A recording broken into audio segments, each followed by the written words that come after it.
Will you be so kind and tell us who you are, and you can start giving us your testimony?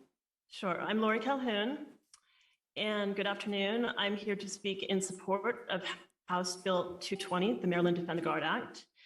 In the post-9/11 climate of fear that further terrorist attacks might be undertaken against Americans, both the U.S. House of Representatives and the Senate passed an open-ended authorization for use of military force, AUMF, effectively ceding both their right and their authority to limit the executive's ability to mobilize the armed forces of the United States to fight, kill, and possibly die in wars abroad. Rather than needing to confer with the Congress before sending troops into harm's way, the AUMF of 2001 vested in the president the power of a monarch to wage war at his discretion and according to his own timetable.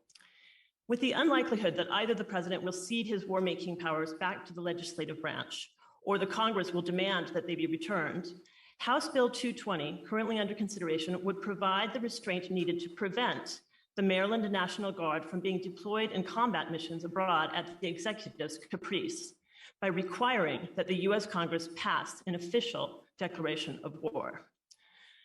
I support the Defend the Guard Act because National Guardsmen enlisted to serve the country under specific conditions which have been bypassed since 2001. The politicians in Washington, D.C. have abdicated the most weighty of all of their responsibilities, that of determining whether and when soldiers must be sent to fight. Because Congress has neglected their responsibility under the Constitution to serve as a restraint on the war-making powers of the executive, the time has arrived for states to assert their sovereign rights and protect their local guardsmen from reckless and counterproductive deployments, as occurred throughout the past 2 decades of the global war on terror in several different countries for which no mission-specific AUMF was ever ratified by Congress. It is too late to do anything about the soldiers sacrificed in Afghanistan, only to withdraw from that country with the Taliban still in power in 2021. Nor can the tragic loss of guardsmen to suicide be undone. But House Bill 220, the Maryland Defend the Guard Act, will help to protect future guardsmen from such fates. Thank you for the opportunity to speak on this issue. Thank you for being with us today. Lovely artwork as well.